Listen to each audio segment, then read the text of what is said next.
Hola a todos. Hoy quiero conversar con ustedes acerca de los textos de Nag Hammadi.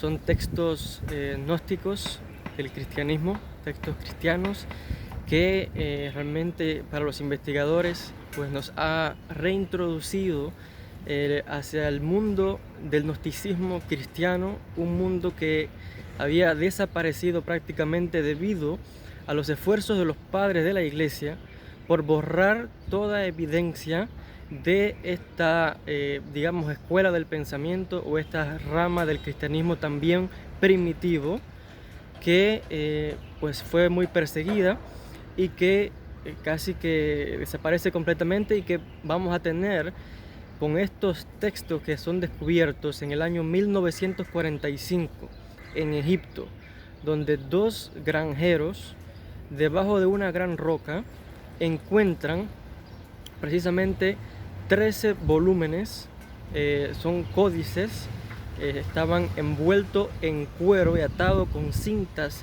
de lino.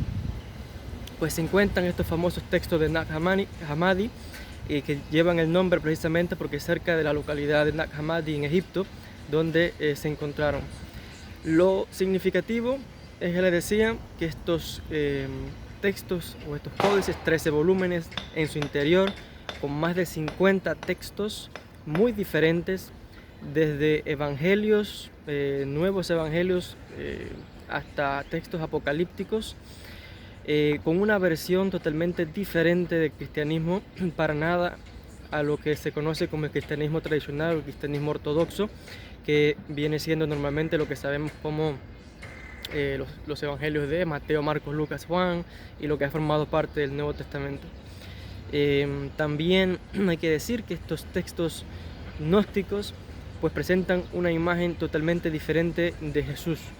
Se le da más énfasis a la espiritualidad, se le da más énfasis al conocimiento intelectual que al mundo físico. En cuanto al pensamiento gnóstico, hay que decir de que para nada les interesa a estos cristianos, les interesaba pues ni la muerte de Jesús, ni la resurrección de Jesús, ni nada de esto. Jesús simplemente para los gnósticos fue una especie de enviado con un mensaje para los selectos, no para todo el mundo, sino para aquellos con una capacidad intelectual superior, y simplemente es eso, más nada. No vino a morir por nadie, ni vino, ni más nada interesa. Lo que importa es el mensaje que dio, que es un mensaje solamente revelado, y según ellos, solamente a estos gnósticos que según ellos están en un nivel espiritual más elevado que los demás. Entre estos textos gnósticos se encuentra el apócrifo de Juan, se encuentra también el famoso evangelio de Tomás, que nos presenta, ya les decía, una imagen totalmente diferente de Jesús. Los textos, de acuerdo a los análisis que se hicieron, se datan aproximadamente de mediados del siglo IV, aunque tenemos textos dentro de estos códigos que van hasta el siglo II. Y encontramos, ya les decía, una gran variedad de creencias dentro de esta misma comunidad gnóstica, porque hay una gran variedad en lo que creían estos primeros cristianos. O sea que es una forma alternativa del cristianismo que fue perseguida y fue casi borrada de la historia hasta que estos textos de Nag Hammadi fueron nuevamente descubiertos. Ahora, ¿por qué la Iglesia trató de acabar con esta secta del cristianismo? Porque hay que recordar, el cristianismo tomó casi 1000 años en tomar la forma que tiene hasta el día de hoy, y aproximadamente del siglo IV es cuando comenzamos a ver un cristianismo que ya está más independiente, separado de su religión madre, que es el judaísmo. Ya les decía, porque no le convenía digamos que a las otras escuelas del pensamiento o las otras sectas cristianas, como en este caso el obispo de Roma o de Antioquía, etc.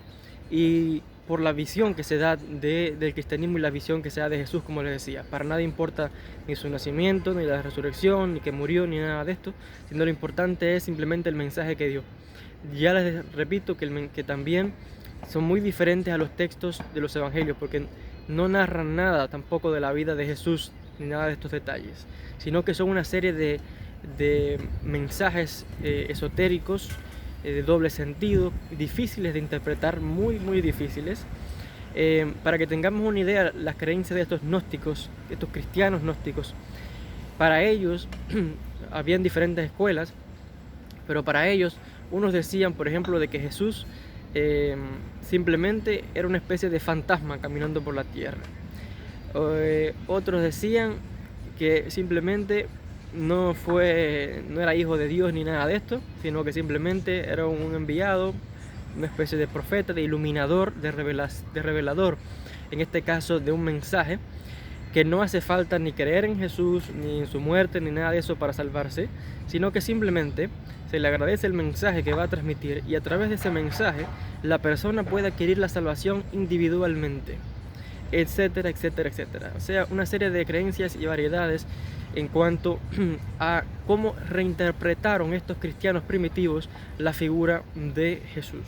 Es muy significativo otra vez porque esto fue perseguido por los padres de la iglesia, y gracias a estos textos encontramos que todos los horrores que hablaron o que hablan el cristianismo ortodoxo de los gnósticos, pues para nada que son ciertos, sino que nos encontramos que el gnosticismo es simplemente otra versión del cristianismo primitivo, diferente a los ojos de otros cristianos de aquella época, que simplemente por su manera de pensar fueron perseguidos y exterminados. Sus ideas no desaparecieron, porque hay que decir que sus ideas se infiltraron dentro de la iglesia hasta el día actual. Muchas de estas ideas y enseñanzas han permeado dentro de la iglesia. Por ejemplo, los gnósticos enseñaban que el Dios de las escrituras hebreas, de lo que los cristianos llaman el Antiguo Testamento, afirmaban que este es un Dios menor, un Dios corrupto y maléfico. Y aquí encontramos que en su momento en la iglesia también se planteó esta idea, ¿no?, de que había dos dioses, sino un Dios del Antiguo Testamento, cruel y malvado, y un Dios del Nuevo Testamento, aunque otros se opusieron a este pensamiento. Pero lo que les quiero mostrar es que estas ideas circulaban y que todavía andan por ahí, digamos, entre las diferentes sectas y grupos cristianos hasta la actualidad. Entonces vemos la importancia de estos textos, que no solamente el pensamiento gnóstico, un pensamiento espiritual, intelectual, místico, porque ellos son místicos realmente, ascetas, etc. Vemos cómo este pensamiento no solamente influenció el cristianismo primitivo en un comienzo, como también lo influenció el judaísmo y el paganismo. Y todo esto dio origen a la combinación que conocemos como el cristianismo hasta el día actual. Muy interesante estos textos de Nag Hammadi. Les recomiendo que busquen más información al respecto. Se pueden adquirir en el internet, si no me equivoco también se pueden adquirir en Amazon. Probablemente también estén traducidos al castellano. Así que es buen material para aquellos que se dedican a estudiar la historia del cristianismo de manera seria, pues para que ahonden en más detalles sobre estos textos. Agradecidos a todos por la atención, les envío un gran saludo desde Tel Aviv, en Israel, donde me encuentro ahora. Estoy en un parque, aquí grabando este pequeño vídeo, así que un gran saludo y hasta un próximo vídeo.